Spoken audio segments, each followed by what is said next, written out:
The basic concept is that we want the CPU to be busy always.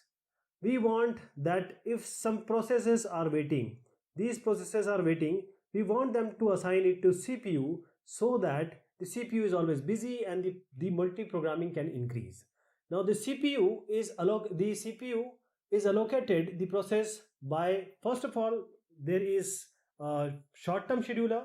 Then after that, once the short-term scheduler says, okay, this process has to be given, the dispatcher dispatches it from the ready queue, or it takes the control from the short-term scheduler and takes this process to the CPU.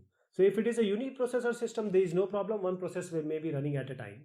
But when we talk about multi-programming, that is, we want multiple programs or multiple processes to run, then we want to see that in order or in what order the CPU maximizes its utilization. So we have two types of CPU, you can say, processes. One is input output bound, one is your computation bound. We have certain time which is given to it. See, I'll show you.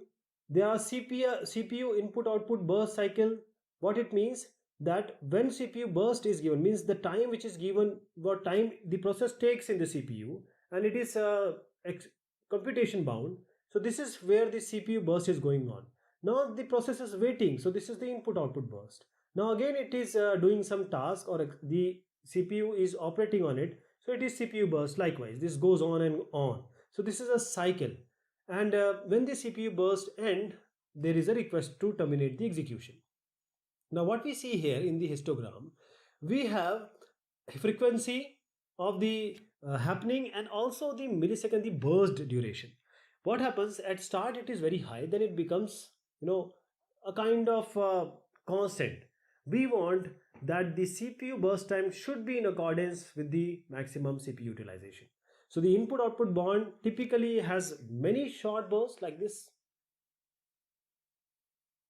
while the CPU, the input output bond, I'm sorry, and CPU bond have large CPU burst. So in order to select the CPU shading algorithm, we have to know about this also. So what is a CPU scheduler? As we just said, that the process has to be brought into the memory first. This is done by long-term scheduler. Once they are in memory, they are to be put in the ready queue, and then now in this ready queue, one process has to be selected. This is done by short-term scheduler. Now once this has been done, this has to be given to CPU. This is done by the dispatcher. So these can be, the different form is, you can select the processes in terms of first in first out, in terms of process queue. So you need to have all the records of the PCBs, process control block, because you're dealing with processes now. There are certain types of preemptive scheduling, which is preemptive and non-preemptive scheduling. And see, in this non-preemptive or cooperative scheduling, what happens? The process is allowed to run to its completion. It is not being disturbed. It is never disturbed. It is allowed to complete, right? And there is no choice in terms of scheduling, because there is no preemption, but we'll see about that also. In terms of preemptive scheduling, the process, even if it is working, it may be temporarily suspended. It can be sent to a waiting state. If from the running state, it can be sent to a waiting state. But what problem can arise? See, if you have process here, P1, this is updating its data and you have just preempted it. So P1 comes out from the CPU. Now you put P2 inside. So now P2 has taken the place of P1. P2 is on the CPU. Now it is being executed, or it is under execution. Now this P2 is dealing, or it is wanting to process the data, or it is requesting, or it is seeing the data of P1, but P1 was not updated, P was not properly updated, so there will be inconsistency what P2 will be viewing, because P1 is not updated properly.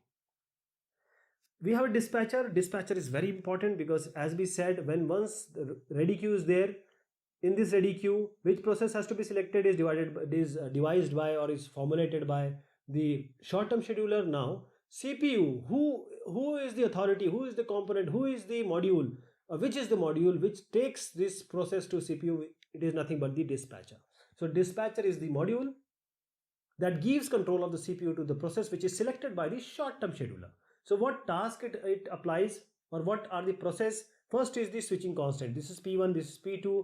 P1 has to be taken out. That means P1, all the state, all the information has to be kept, and P2, all this information it has to be reinstated in the CPU. So we also ought to know, it may be possible P2 might have been reintroduced. So P2 might have worked along, it has been executed for certain point, so it has to be restarted again.